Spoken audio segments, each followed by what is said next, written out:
오늘 우리 주의 하나님 말씀은 이사야서 41장 1절에서 10절까지의 말씀입니다. 이사야서 41장 1절에서 10절까지의 말씀 한 절씩 교독하겠습니다. 이사야서 41장 1절에서 10절까지의 말씀. 섬들아 내 앞에 잠잠하라. 민족들아 힘을 새롭게 하라. 가까이 나오라. 그리고 말하라. 우리가 서로 재판자리에 가까이 나아가자. 누가 동방에서 사람을 일깨워서 공의로 그를 불러 자기 발 앞에 이르게 하였느냐. 열국을 그의 앞에 넘겨주며 그가 왕들을 다스리게 하되 그들이 그의 칼에 티끌 같게 그의 활에 불리는 총에 같게 하매 그가 그들을 쫓아가서 그의 발로 가보지 못한 길을 안전히 지났나니 이 일을 누가 행하였느냐? 누가 이루었느냐?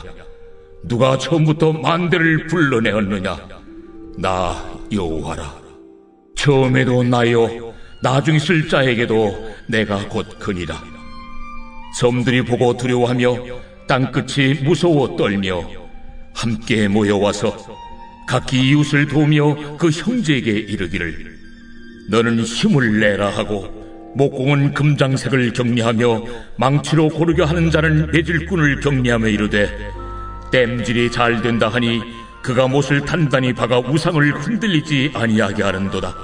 그러나 나의 종 너 이스라엘아, 내가 택한 야곱아, 나의 벗 아브라함의 자손아, 내가 땅끝에서부터 너를 붙들며 땅 모퉁이에서부터 너를 부르고 내게 이르기를 너는 나의 종이라. 내가 너를 택하고 싫어하여 버리지 아니하였다 하였노라. 두려워하지 말라. 내가 너와 함께 함이라. 놀라지 말라. 나는 내 하나님이 됨이라. 내가 너를 굳세게 하리라. 참으로 너를 도와주리라.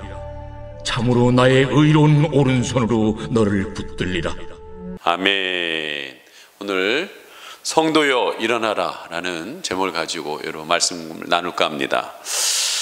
개척 초기에 참 많이 한 이야기입니다. 제가 호주의 골드코스트라는 곳에 한인교회를 섬겼는데 거기 학생부를 맡고 있었는데 그때 도와주셨던 부장님 부부가 있었습니다. 한의도 김진경 집사님이라는 분이셨는데 남편은 아주대학교 행정학과를 졸업하셔서 시드니에 오셔서 공부하고 그 공부를 마치면 아주대학교 교수가 되실 분이었습니다. 그리고 아내는 유명한 호텔의 수영 강사셨어요. 근데 이분들이 여름에 시드니에서 골드코스트로 놀러 왔다가 너무 좋아가지고 거기, 그리고 또 그 당시 한참 관광이 막 일어나면서 가이드하면서 돈을 좀 잘 벌었던 것 같아요.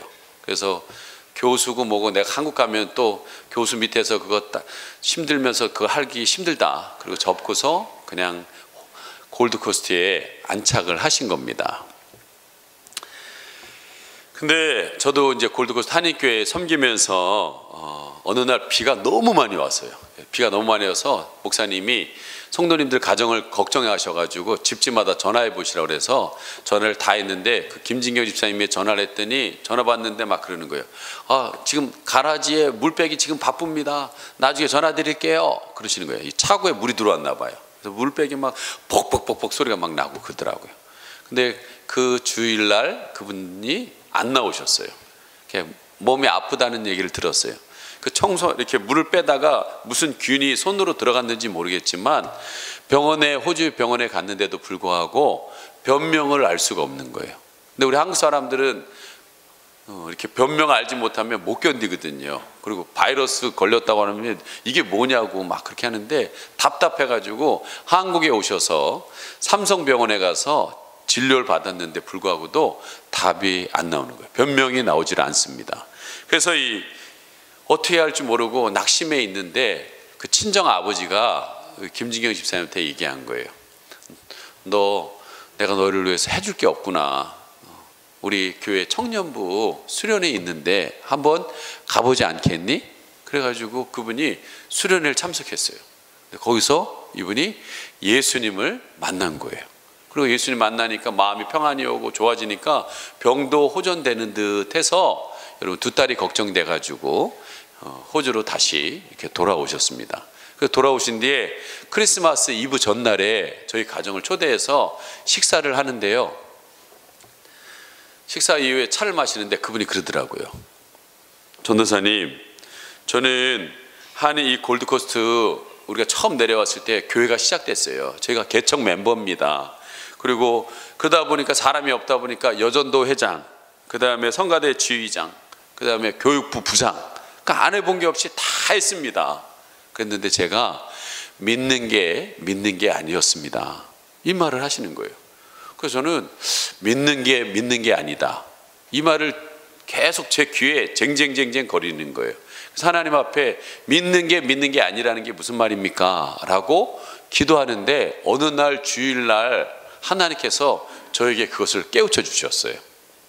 그게 뭐냐면, 예배, 그 당시 골드코스트 한인교회 120명 정도 예배를 드렸는데 거기 예배 드리는 사람들이 다 나를 이렇게 예배 드리러 온 거라고 생각하느냐? 그렇지 않다라는 거예요. 그래서 저에게 이 예배 드리는 사람들의 영적인 상태를 하나님께서 보여주시는 거예요. 그런데 세 종류의 영적인 상태가 있더라고요. 그게 뭐냐? 첫째, 죽은 영혼이 있어요. 두 번째, 잠자고 있는 영혼이 있습니다. 세 번째, 깨어있는 영혼이 있다는 거예요. 그래서 죽은 영혼은 뭔가 그랬더니, 여러분 호주는요 자동차 없이는 살 수가 없습니다. 근데 한 30-40분 거리에 아내하고 자녀들이 예배 드리겠다고 오는데 남편이 데려다 주고 또 30분 거리인 거기를 갔다가 또 오면 이 사람이 너무 힘든 거예요. 그래서 에라이, 그냥 예배 드릴 때 나도 예배 드리자. 그리고 예배 자리에 뒤에 앉아 계신 거예요. 그분들은 예배를 하나님께 드린다기보다는 예배를 보고 있는 거예요. 보고 있는 거예요. 예. 전혀 예수님 관심 없습니다. 지금 예배 드리고 끝나고 난 뒤에 그래도 호주에서는 잘 못 먹는 한국 음식을 맛있는 권사님들이 하니까 끝나고 한국 음식 먹고, 그 당시에 그 골드코스트에 가이드 분들이 꽤 많았는데 그때 50% 정도 됐던 것 같아요. 거기 와서 앉아있는 가이드 분들이 정보 서로 교환하면서 어떻게 하면 손님들을 저기 할 수 있는지 정보 교환하고 그런 장소로 와 있는 거예요. 그분들이 바로 죽은 영혼이라는 거예요. 오늘도 여러분 가정의 평화를 위해서 나오신 분들이 있어요. 예? 이거는 하나님을 생각해서 나온 거라고 볼 수는 없다라는 거예요. 두 번째는 잠자는 영혼이에요. 중학교, 고등학교 때 수련회에서 예수님 만나고 예배 가운데 예수님을 만난 사람들이 있습니다. 너무나 뜨겁게 예수님을 위해 함께 살겠다라고 얘기했는데 불구하고 남자들은 군대 가고, 그리고 군대 제대해서 와가 오면은요 이제 현실이에요. 그런 현실 속에서 먹고 살기 위해서 힘쓰다 보니까 교회를 점점 멀리하다 보니까 신앙이 점점 떨어지는, 잠들어 버리는 거예요. 여자 같은 경우에도 신앙을 예수님 학생 때 만나서 막 뜨거웠는데 안 믿는 남편 만나고 그 신앙이 떨어지고, 또한 애 낳으니까 애 돌보기 힘드니까 점점 멀리하다 보니까 영적으로 잠들어 있는 분들이 많더라는 거예요. 이 잠든 분들. 근데 또 한 분 종류가 깨어있는 분들이라는 거예요. 여러분, 이민 생활이 녹록치 않습니다. 굉장히 힘들어요. 그리고 이민 와가지고 사기당하고 또 어려움을 당하는 분들이 많이 있어요. 근데 그럼에도 불구하고 그 가운데 하나님을 의지하고 하나님과 함께 기도하면서 그 현실들을 한 계단 한 가지 넘어가면서 하나님과 함께 동행하는 사람들이 있다는 거예요. 그들은 깨어있는 사람들이라는 거예요. 근데 보는데 그 깨어있는 사람이 그렇게 많지 않다라는 거예요. 소수다라는 거예요. 예. 그렇다면 여러분, 여러분의 영혼의 상태는 지금 어떻습니까? 죽어 있습니까? 잠자고 있습니까? 깨어 있으십니까? 여러분, 제가 이번 주에도 남성들 모임 가운데 이 이야기를 하면서 여러분 어떠냐고 물어봤더니 남자분들이 그러더라고요. 자다가 깨다가 자다가 깨다가 자다가 깨다가 그런다고 그러는 거예요. 예? 여러분, 오늘 성도여 일어나라라는 제목으로 말씀을 전합니다. 저는 여러분의 영혼의 상태를 알기를 원합니다. 여러분 자신이 알기를 원해요. 누구 아는 게 아니라 누구보다도 자기의 영적 상태는 자기가 아셔야 된다. 아, 내가 죽었구나. 영적인 생명인 예수님과 내가 만나질 못했구나. 그러면 내가 살아나기 위해서 몸부림이 일어나야 된다는 거예요. 아, 내가 잠자고 있구나. 그러면 어떻게 해서든지 여러분 깨어나셔야 된다는 거예요. 그리고 여러분이 깨어난 영혼이라면 그 상태를 유지하기 위해서 몸부림을 치셔야 한다는 것입니다. 저는요, 어떨 때는 정말 여러분의 영혼의 상태를 느낄 때가 있어요. 저러면 안 되는데, 저러면 안 되는데, 그러면서 맨날 며칠 밤을 여러분 잠을 못 잔 적이 있었어요. 여러분, 이번 남성들 모임 가운데서도 남성들을 향하여서 그분들의 영혼들을 생각하는데 눈물이 쏟아나려고 그래요. 근데 제가 꼭 참았습니다. 저는 그게 하나님 아버지의 마음이라고 믿습니다. 예? 저는 1월 한 달 동안 계속 말씀드리지만 여기 계신 한 분도 여러분 하나님의 나라에 천국에 안착되기를 간절히 원하고 있습니다. 제가 이 자리에 있는 것도 여러분 그 일을 하기 위해서 여기에 있는 것이고 오늘 말씀을 전하는 것도 그런 목적으로 전합니다. 여러분 지금 우리는요 불확실한 시대를 살아가고 있습니다. 내일을 예측할 수가 없습니다. 불확실한 사람에게는 여러분 뭐가 오느냐? 불안과 염려가 옵니다. 따라서 반드시 오는 게 있어요. 두려움입니다.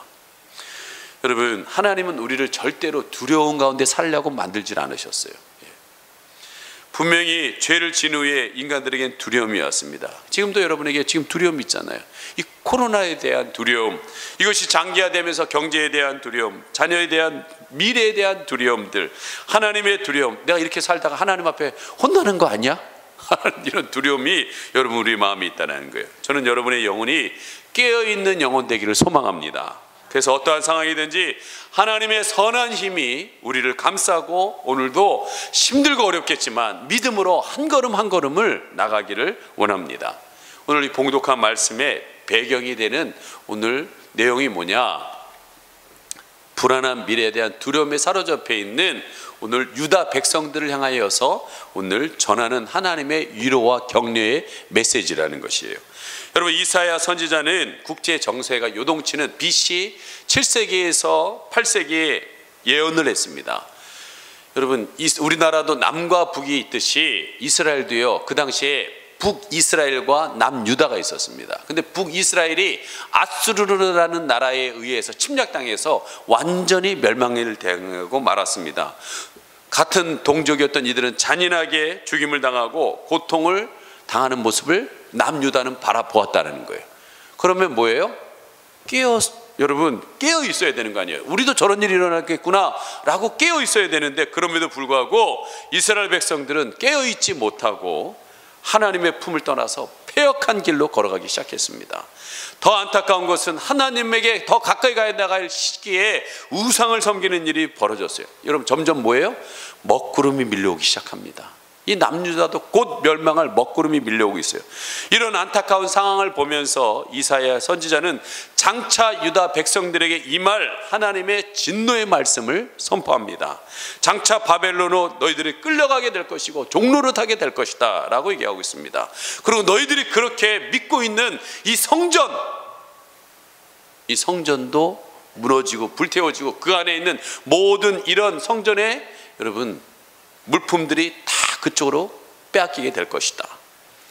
그리고 너희들은 바벨론을 끌려가서 고통을 당할 것이며 또한 거기에서 그 고통이 언제 끝날지 모르는 상황이 일어날 거라는 거예요. 여러분 사람은요 뭘로 사냐면 희망으로 삽니다. 희망. 내일에 대한 희망을 갖고 살아요. 달라지겠지, 좋아지겠지. 근데 여러분 이 남유다에게 희망이 없는 먹구름이 가득한 시대가 됐다는 거예요. 그로 인하여서 여러분 유다 백성들은 하나님께 원망과 불평을 쏟아냅니다. 뭐라고 합니까? 왜 우리의 갈 길을 보여주지 않습니까? 우리의 탄식 소리를 왜 외면하십니까? 하면서 여러분 말한다라는 거예요. 저는요 이번 주 금요일 날 뉴스를 보면서 참 마음이 무거웠어요. 신천지, 사랑제일교회, BTS 열방센터, IM 선교회 통해서 YMCA, YWC라는 기독교 단체에서 이런 사과문을 얘기했어요. 국민들이 교회를 생각할 때마다 지긋지긋하다라는 이런 국민적 정서를 만들게 해서 너무 죄송합니다라는 사과의 말을 하는 것을 보았습니다. 여러분, 그 뉴스를 보고 제가 금요일 날 3시 반에 눈이 떠지더라고요. 그리고 눈이 떠져가지고, 하나님, 교회는 앞으로 어떻게 가야 합니까? 예? 교회가 국민을 힘들게 하려고 한 것은 아닌데 왜 이렇게 상황들이 벌어지고 있습니까? 눈물이 저절로 나오더라고요. 눈물이. 예. 답답한 마음과 온몸에 힘이 빠지고 두려움이 마음에 엄습합니다. 예.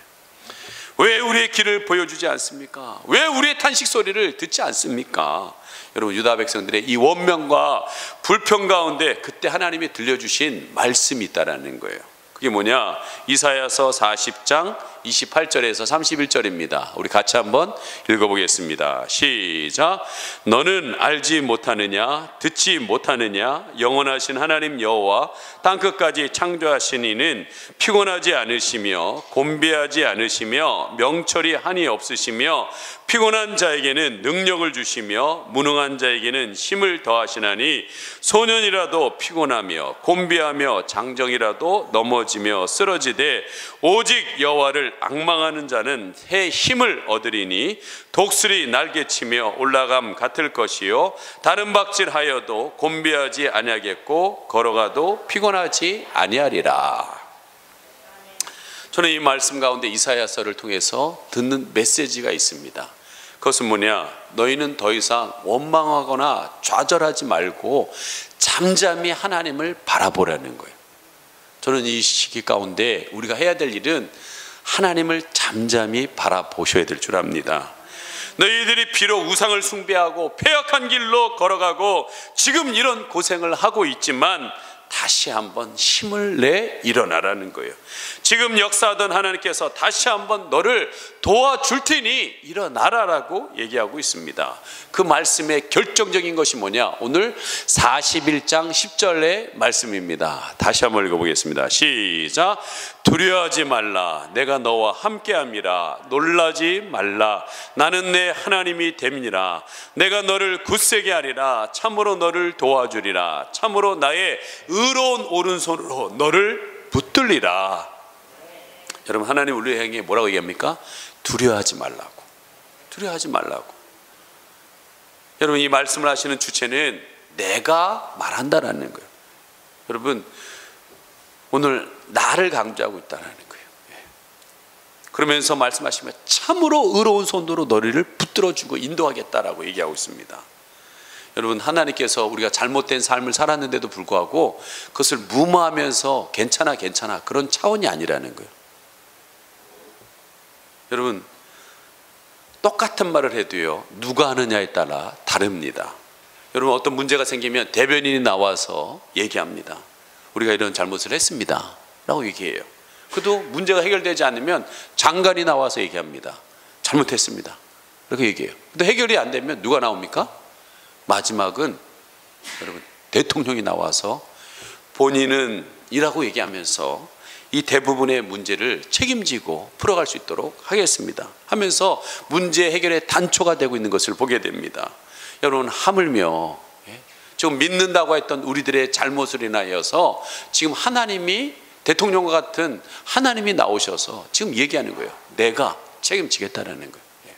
내가 너희들을 참으로 도와서 이 문제들을 해결해 나가겠다라고 얘기하고 있다라는 거예요. 그러면서 우리에게도 얘기할 게 두려워하지 말고 힘을 내어서 나가라고 하고 있습니다. 여러분, 이러한 상황 속에서 우리가 두려워하지 않고 힘을 낼 수 있는 방법이 뭘까요? 여러분, 그것은 첫째는요, 우리는 하나님의 자녀라는 것을 기억하십시오. 여러분, 부모는 자녀에 대해서 모든 것을 책임집니다. 어떤 상황에도 자식의 입장을 변화합니다. 심지어 물건을 훔쳤는데도 불구하고 이 아이는 그럴 아이가 아닙니다 라고 이야기하고 있다는 거예요. 여러분, 지금 세상에 지탄이 되고 어려움 가운데 있지만 하나님은 그래도 우리를 사랑하고 계신다라는 거예요. 여러분, 부모의 자식은요, 자식이 여럿 있다 할지라도 잘나고 똑똑한 자식보다는요, 못난 자식에 대해서 더 마음이 끌리고 있다는 거예요. 오늘 하나님께서는 못난 이 자식 때문에, 여러분 뉴스 봐보세요. 참 뉴스 나올 때 보면 국민적 감정을 더 일으킬 만한 그 목사님, 그 선교사님이 많은 참 좋은 이야기도 했을 텐데 그것만 빼가지고 딱 얘기를 하는 것을 볼 때 참 안타깝긴 합니다. 그러나 문제가 일어났기 때문에 그 책임은 져야 돼요. 자식들이 그분들의 메시지 가운데서도 딱 보면은 하나님이 그러시는데요 라고 하면서 여러분 그 문제가 됐던 목사님, 선교사님, 성도들을 볼 때 여러분 안 믿는 사람은 누굴 우습게 여기겠습니까? 여러분 하나님을 믿는 우리도 우습겠지만 하나님을 향하여 우습게 여긴다는 거예요. 근데 여러분 그렇게 웃음거리가 되신 하나님이 우리를 향하여서 뭐라고 했느냐? 여러분 41장 8절과 9절입니다. 시작. 그러나 나의 종 너 이스라엘아, 내가 택한 야곱아, 나의 벗 아브라함의 자손아, 내가 땅끝에서부터 너를 붙들며 땅 모퉁이에서부터 너를 부르고 내가 이르기를 너는 나의 종이라, 내가 너를 택하고 싫어하며 버리지 아니하였다 하였노라. 여러분 부모의 입장에서 자식이 계속 내 얼굴에 먹칠을 한다면 여러분 어떻게 했어요? 여러분 싫어지겠지요. 차라리 자식이 안 됐으면 좋겠다라는 생각을 가지시겠죠. 근데 오늘 하나님은 그런 우리를 향하여서도 말하기를 향해야 하느냐? 우상 숭배하고 폐역길로 가고 땅끝으로 멀리 끌려간 그들을 향하여서 고통 속에서 신음하고 있는 우리를 향하여서 여러분 우리의 실체에 대해서 정확하게 얘기해 주십니다. 뭐라고 그러냐? 14절에 버러지 같은 이스라엘아 라고 얘기하고 있다는 거예요. 여러분 야곱은 파란만장한 삶을 살았습니다. 이 버러지 같은 너 야곱아 했던 야곱을 향해 얘기하는데 여러분 아시는 것처럼 야복 나루에서 생명을 건 씨름을 통해서 여러분 야곱이 이스라엘이라는 이름을 걷습니다. 여러분 6.25 이후에 폐허가 된 이 한국 땅에 한국교회는요 소망과 희망을 선포했습니다. 그리고 그 백성들과 함께 하면서 그 완전히 폐허에서 같이 일어나면서 60년대, 70년대, 80년대 하면서 교회의 부흥뿐만 아니라 한국의 경제의 부흥을 함께 일어난 세력 여러분 단체라는 거예요. 그랬던 그 후손들이 오늘 이스라엘의 모습이 꼭 지렁이와 같다라는 거예요. 여러분 지렁이를 좋아하시는 분 있습니까? 있어요. 낚시하시는 분들은 굉장히 좋아하시더라고요. 그분들은 굉장히 좋아하셔요. 근데 여러분 지렁이는요 환형동물입니다. 그리고 새나 개구리의 먹이가 됩니다. 자칫 비개인 뒤에는요 길거리에 나왔다가 어슬렁거리다가 사람들의 발에 밟히는 경우들이 많이 있습니다. 여러분 퀴즈 한번 내겠습니다. 왜 지렁이는 밟으면 꿈틀일까요? 첫째, 나도 살아있다는 것을 보여주기 위해서. 두 번째, 너무 아파서. 세 번째, 계속 밟으니까. 왜 꿈틀거려요? 여러분 정답은요 계속 밟으니까 꿈틀거리는 거예요. 안 밟으면 안 꿈틀거려요. 오늘 유다 백성들을 그 모습이 꼭 밟혀서 꿈틀거리는 것 같이 지금 세상을 향하여 밟혀가지고 꿈틀거리는 한국교회의 모습과 별반 다를 게 없다라는 거예요. 근데 여러분 이것은 성경에 미리 이야기하고 있었어요. 너희들은 빛과 소금이라고 얘기했었습니다. 소금이 그 맛을 잃으면 길가에서 밟힐 뿐이라고 분명히 얘기했습니다. 여러분 우리가 맛을 잃었다는 거예요. 그러니까 밟히고 있다는 거예요. 이것을 바라보시는 하나님 아버지의 마음은 어떨까요? 이 버러지 같은 야곱아 하면서 야 그래 내가 말했지. 근데 왜 말을 안 들어서 그 고생을 하는 거 참 고생하다. 잘 됐다 이렇게 즐기시냐는 거예요. 그렇지 않다라는 거예요. 여러분 어느 부모가 자식이 아무리 잘못해도 고생하는데 발 뻗고 잘 수 있는 부모는 몇 없습니다. 맛있는 음식이 있다고 해서 그것을 그냥 맛있게 헐렁먹듯 먹는 부모는 없다라는 거예요. 오늘 하나님의 아버지 마음도 동일합니다. 우리의 잘못된 삶, 우리의 잘못된 말들, 이 잘못된 모든 것들을 인하여서 하나님이 오늘 여러분 욕먹고 계셔도 그러나 너희는 나의 벗이다라는 거예요. 그리고 내가 너를 붙들어 주고 있다라는 거예요. 여러분 부모님을 욕되게 했는데도 불구하고 그분은 우리를 사랑하신다라는 거예요. 여러분, 우리는 오늘 이 자리에서 사도 요한이 마지막 시대에 살아갈 그들을 향하여서 요한일서 4장 18절에 이렇게 얘기합니다. 사랑 안에 두려움이 없고 온전한 사랑이 두려움을 내어 쫓나니 두려움에는 형벌이 있습니다. 두려워하는 자는 사랑 안에서 온전히 이루지 못하느니라. 여러분, 우리가 비록 지렁이처럼 여러분 밟히는 상황이 있더라도 그 상황 속에서 여러분 해야 될 것은 뭐냐? 다시 하나님의 사랑을 바라보셔야 된다는 거예요. 다시 하나님의 자녀의 권세를 회복하셔야 될 줄 믿습니다. 여러분, 하나님은 그때서부터 다시 일하기 시작할 줄 믿습니다. 두 번째, 우리가 이런 현실 속에서 두려워하지 말고 힘을 내야 될 이유는 여러분 너무 뻔한 얘기 같긴 하지만 여러분 다시 한번 귀에 꼭 들으시기 바랍니다. 왜 우리가 일어나야 되면 하나님이 함께 하시기 때문에 그렇습니다. 여러분, 임마누엘, 하나님이 우리와 함께 하신다. 이것은 얼마나 우리에게 큰 힘이 되는지 모릅니다. 지금 밟히고 있는 그 좌절의 현실 속에서 하나님이 그래도 우리와 함께 하신다는 것은 우리에게 얼마나 큰 희망을 주시는지 모릅니다. 여러분, 우리들 가운데 하나님이 나와 함께 하심이 부담이 되는 분들이 있어요. 왜 그럴까요? 하나님이 기뻐하시는 삶을 살지 않기 때문에 그렇습니다.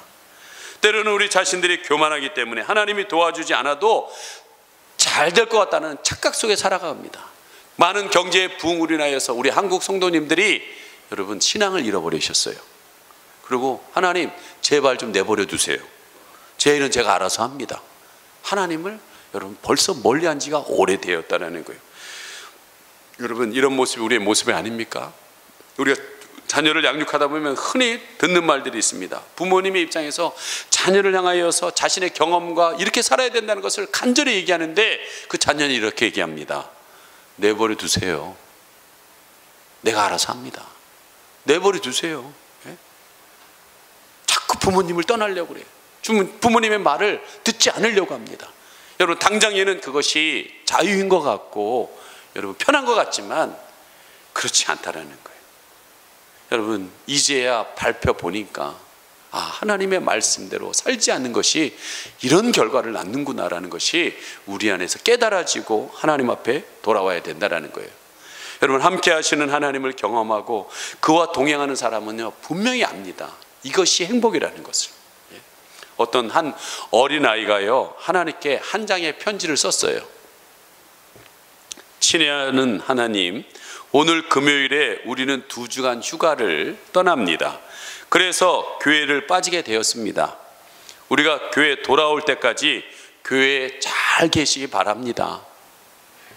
참, 하나님은 언제 휴가 가시는 거예요? 이렇게 편지를 썼어요. 여러분, 이 아이의 무슨 생각을 갖고 있는 겁니까? 하나님은 교회 안에만 있다라고 생각하는 거예요. 자기의 휴가 가는 그곳에 고통에 있는 현장 속에서 먼 방황하는 그 땅에서 하나님은 계속 우리와 함께하고 계셨다라는 거예요. 예. 여러분, 하나님은요 오늘 바벨론 거기에 끌려가 고통당하고 있는 그들을 내 말 듣지 않아서 너희들이 이런 고통을 당하고 있지 라고 함께 하시지 않는 게 아니라 그 자리에도 함께하고 계신다. 지렁이처럼 밟혀서 정말 힘들어하고 있는 이 한국교회에 안타까운 마음으로 지금도 함께하고 계신다라는 거예요. 여러분, 하나님의 눈물겨운 모습으로 지렁이 같은 우리를 향하여서 다시 한번 말씀하시는 것이 뭐냐? 두려워하지 말라라는 거예요. 내가 너와 함께하고 있다는 거예요. 또한 놀라지 말라는 거예요. 내가 하나님 됨이 나타나겠다는 거예요. 여러분, 전도자 요한 웨슬레는요 가장 최선의 길은 하나님이 나와 함께하는 것이라고 그랬어요. 여러분, 우리는 너무 하나님을 멀리 떠나 있었고 하나님 내버려 두세요 라고 너무나 많은 이야기를 해오셨습니다. 이제 우리가 다시 한번 마음 깊은 곳에서 고백할 것은 하나님 나와 함께 해주세요. 이 진짜 지렁이처럼 밟혀있는 이 교회가 할 일은 이제는 하나님 나와 함께 해주세요. 여러분, 빌리 그레함이라는 유명한 목사님이 전도 사역하시면서 꼭 같이 데리고 다니던 분이 있어요. 이분은 김 윅스라는 여자예요. 한국 여자분입니다. 근데 이게 맹인이에요. 6.25 때 사고로 눈이 멀어졌고 고아원에 있었는데 한 미국 중사의 도움으로 여러분 미국에 입양을 됐습니다. 그리고 인디아나 주립대학교에 공부를 하고 오스트리아에서 성악 수업을 해서 훌륭한 성악가가 됐어요. 이분이 이 빌레거레아 목사님이 말씀 전하기에 찬양을 할 때 많은 사람들의 마음을 여는 역할을 했던 것 같아요. 근데 그분의 간증이 있습니다. 이런 간증을 했습니다. 사람들이 맹인인 나를 인도할 때 100m 전방에 뭐가 있다라고 말하지 않습니다. 단지 앞에 물이 있으니까 여기서 건너뛰세요 라고 말한다는 거예요. 그리고 층계를 올라갈 때도 저 층계 위에 뭐가 있어요 라고 말하지 않는다는 거예요. 그냥 자, 한 발 올리세요. 그 다음 자, 올리세요. 여기서 이제 꺾어집니다 하면서 바로 앞에 있는 것만 이야기해 준다라는 거예요. 그렇게 한 걸음 한 걸음 옮겨가다 보면 내가 가고자 하는 목적지에 다달라 있습니다. 제가 맹인으로 이런 세월을 살아보니까 꼭 하나님이 인도하시는 방법이 이와 같다라는 것이에요. 여러분, 지금 저는 이런 시국 속에서 꼭 필요한 것이 바로 이거라고 생각합니다. 다시 하나님께서 한 걸음 한 걸음 인도하심에 그분을 잠잠히 바라보고 그 걸음을 인도해야 된다는 거예요. 작년에 우리 교회 표가 300명 이루는 교회를 짓는 그게 중요한 게 아니라는 거예요. 지금은 교회여 일어나, 성도인 여러분이 일어나서 주님과 한 걸음 한 걸음 고람되오 하나님 앞에 서 있는 그 한 사람 한 사람이 여러분 구석구석에서 하나님의 인도하심에 따라 한 걸음 한 걸음 살아나가야 여러분 나중에는 하나님의 하나님됨이 드러나게 된다는 거예요. 교회가 이 지렁이가 밟히는 이 자리에서 벗어나 여러분 일어날 수 있는 길이라고 저는 믿습니다. 여러분, 우리 교회 청년이요, 첫 직장을 갔어요. 첫 직장을 갔는데 그가 갔다 와서 저에게 얘기하더라고요. 목사님, 제가 익숙함에 속아 살아왔습니다. 여러분, 늘 하나님이 여러분 가까이 계시니까 이게 익숙해져 가지고 하나님이 나와 함께 계시는 건가 안 계시는가 여러분이 모를 때 속아 있는 경우들이 있어요. 특별히 이 친구가 직장에 나갔는데 말이 다 욕이요, 공기가 다 담배 연기들이라는 거예요. 그러면서 자기가 토요일 날 교회 오면서 이 맑은 공기 속에 있다는 것이 얼마나 감사하고, 이 찬양하면서 여기 있다는 것이 얼마나 교회 안에 있다는 것이 정말 감사한지를 깨달았다는 거예요. 여러분, 익숙함에 속지 마십시오. 다윗도요, 사망의 음침한 골짜기를 다닐지라도 내가 해를 받지 않는 것은 내가 능력이 뛰어나서가 아니라 하나님이 나와 함께 하시기 때문이라고 분명히 말하고 있습니다. 여러분, 오늘도 하나님은요, 우리의 삶 가운데서 여러분의 의로운 손으로 붙드시면서 한 걸음 한 걸음 인도하기를 원하고 계신다는 거예요. 그래서 킴 윅스라는 그 여인처럼 여러분 그 손을 이런 시대 가운데 꼭 붙잡고 한 걸음 한 걸음 나가셔야 된다는 거예요. 그러면서 여러분 오늘 41장 6절의 말씀처럼 한번 같이 읽어보겠습니다. 41장 6절 시작. 각기 이웃을 도우며 그 형제에게 이르기를 너는 힘을 내라 하고, 하나님의 손을 붙잡고 여러분들 일어나서 각기 이웃을 도우면서 또한 힘들어 있는 형제를 향하여서 힘을 내십시오 라고 위로할 수 있는, 그렇게 여러분의 삶의 현장에서 그렇게 나갈 때 여러분 놀라운 변화들이 일어나게 될 줄 믿습니다. 여러분, 말씀을 맺히면서 아까 얘기했던 김진경 집사님, 믿는 게 아니었어 라고 말했던 그 김진경 집사님이 병세가 호전되는 듯 했어요. 그랬더니 갑자기 병이 악화가 되더라고요. 악화가 되는데 병원에서 점점 시름시름 알아가기 시작했어요. 죽음이 가까우기 시작했습니다. 그때 보인 교회의 행동이 뭐였냐? 여러분, 교회가 호주 교회다 보니까 가서 마음껏 가서 기도할 수가 없어요. 그래서 교회를 대신 사무실로 사용하고 있는 세차장 2층에 세차장 2층에 교인들이 모여서 15명 20명 정도 모였던 것 같아요. 그때요, 저는 창자가 끊어지듯 난 그런 걸 처음 느꼈어요. 교인들이요, 창자가 끊어지듯 그 죽어가고 있는 김진경 집사님을 위해서 눈물로 기도하기를 시작하더라고요. 그리고 병원에 누워있는 그분들을 찾아가서 극진히 돌보기 시작하더라고요. 여러분, 김진경 집사님도 두 딸이 있으니 얼마나 살고 싶겠습니까? 그런데요, 점점 자기에게 죽음이 다가온다는 사실을 느끼셨던 것 같아요. 근데 이게 여러분, 죽음에 대한 두려움이 세상에 가장 큰 두려움이에요. 근데 이 죽음의 두려움 앞에서 하나님이 이분에게 말씀을 해주셨어요. 뭐라고 얘기했느냐? 두려워하지 말라, 내가 너와 함께함이라. 놀라지 말라, 나는 내 하나님이 됨니라. 내가 너를 굳세게 하리라. 참으로 너를 도와주리라. 참으로 나의 의로운 오른손으로 너를 붙들리라. 여러분, 보통은요, 이 말씀 받으면 내가 병이 좋아지겠지, 내 이 문제들이 해결되겠지 라고 생각할 분들이 많이 있는데, 이 김진경 집사님도 살고 싶었던 것 같아요. 그렇지만 이 말씀을 가지고 죽음의 두려움을 넘어서 병문안 오는 분들 있죠. 그분들을 향하여서 의연하게 힘을 내라고 그들을 위로하면서, 그리고 나를 위해서 지금 교회가 그렇게 기도하고 있다는 것, 그리고 매일 찾아와서 교인들이 이렇게 돌봐주고 있다는 것을 이야기해 주었습니다. 그랬더니 여러분, 이 김진경 집사님이 돌아가셨어요.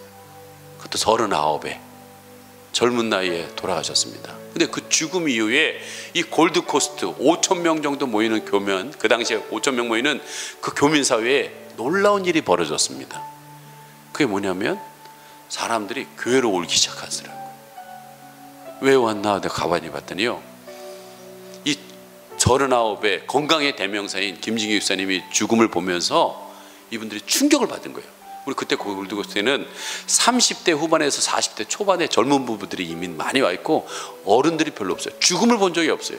근데 이렇게 건강한 분이 그냥 한 번에 쓰러지니까 나도 죽을 수 있구나. 그리고 두 번째는, 내가 만약 죽어갈 때 누가 저렇게 창자를 끊어지면서 나를 위해서 기도해 줄 수 있을까? 또한 병 누워있을 때 누가 와서 그렇게 정성껏 자기 가족처럼 돌봐줄 수 있을까? 그리고 장례식 때는요, 진짜 골드코스트에 모든 사람들이 다 모였던 것 같아요. 얼마나 은혜로운 장례식이 되고 기쁨이 있는 은혜가 되는 장례식을, 내가 죽을 때 누가 저런 은혜로운 장례식을 해줄 수 있을까? 이런 사람들이, 젊은 사람들의 마음에 충격이 온 거예요. 그래서 그들이 교회로 모여들기 시작합니다. 여러분, 저는 교회가 그런 곳이라고 믿습니다. 교회인 여러분 성도들이 이런 일을 해야 된다고 저는 믿습니다. 누가 죽음 같은 두려움 속에 힘들어할 때 정말 그를 붙잡고 기도해 줄 수 있는 사람, 아플 때 가서 찾아와서 돌볼 수 있는 사람, 인생의 마지막도 여기에 있으면 책임져 주겠다라는 그 확신을 줄 수 있는 성도와 교회가 되어야 되지 않을까. 저는 여러분, 그 뉴스를 보고 정말 마음이 너무나도 무거웠습니다. 그러나 그런 자리에 머물러서 낙심에 쓰러져 있기를 하나님이 원하고 있지 않더라고요. 저에게 그러시더라고요. 선한 능력으로 일어나라고, 그리고 너가 할 수 있는 일을, 너희 교회가 할 수 있는 일을 하라고. 그러다 보면 그 하나님이 주신 마음으로 하나하나 하다 보면 변하게 될 거라는 마음을 주셨습니다. 그런 마음으로 있을 때 이번 한 주간 이 찬양 저도 처음 들었어요. 근데 이 찬양의 가사가 정말 우리에게 딱 주시는 하나님의 메시지입니다. 이 시간 함께 이 찬양 부르시고 우리 함께 기도했으면 좋겠습니다. 선한 능력으로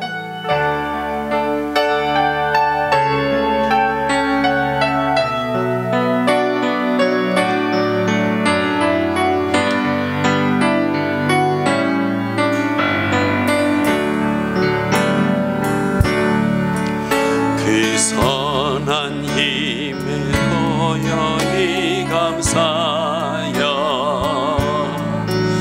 그 놀라운 평화를 누리며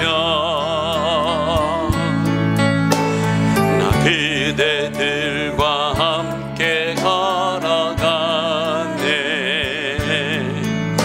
나 그대들과 하늘을 여네. 지나간 허물 어둠의 날들이, 지나간 허물 어둠의 날들이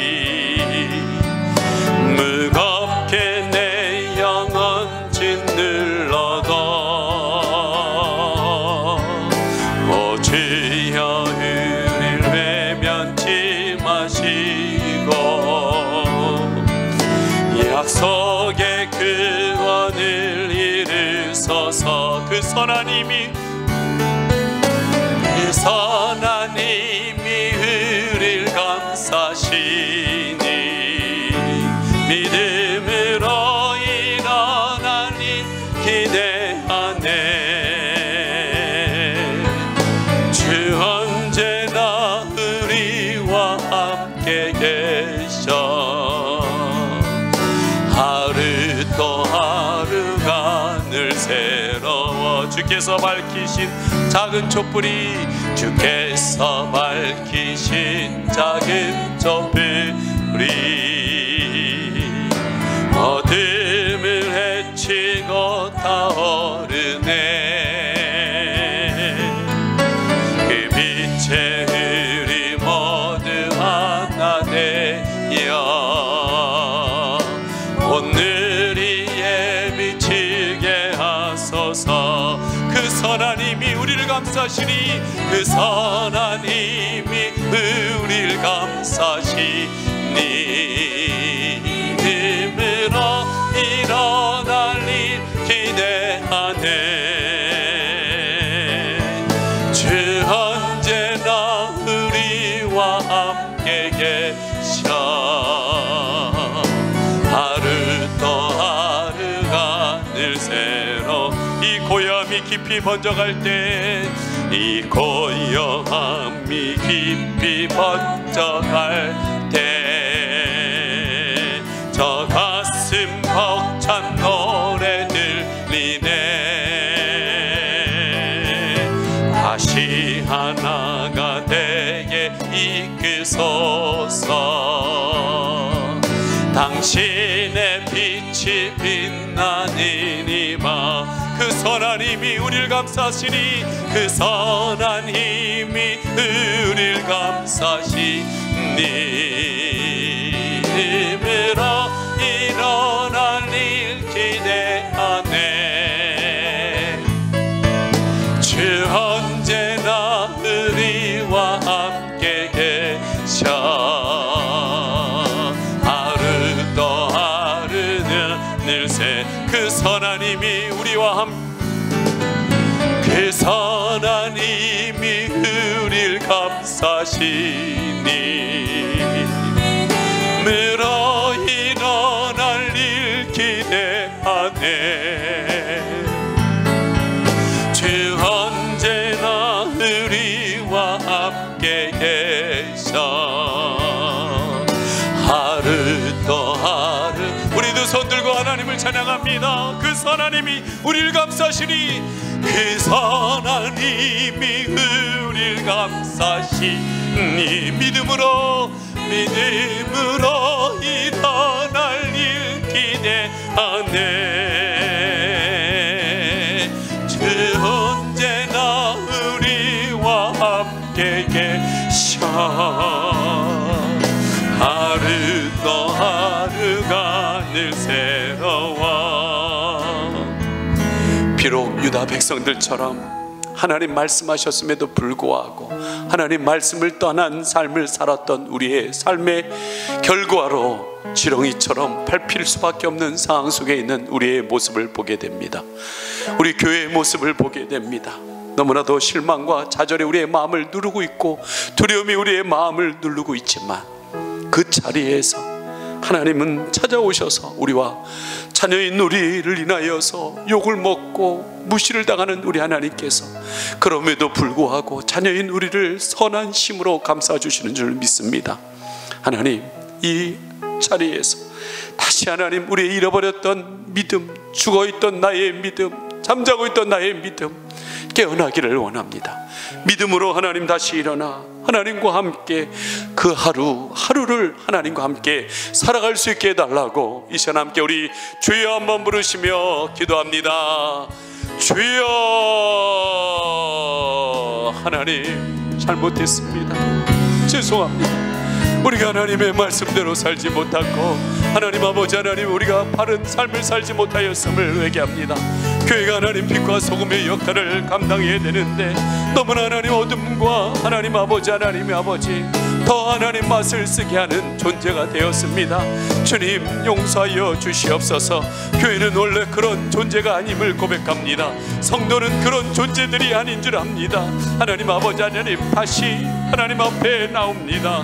그 선한 힘으로 우리를 감싸 주시어서 하나님 아버지, 죽었던 내 영혼이 살아날 수 있게 하여 주시고, 하나님 잠자고 있었던 내 영혼이 하나님 깨워 주시어서 이제 하나님 아버지, 하나님 믿음으로 일어나 우리 하나님과 함께 그 어떤 놀라운 일이 아니라 오늘 하루하루를 하나님 앞에서 한 걸음 한 걸음 하나님 다시금 살아가기를 원합니다.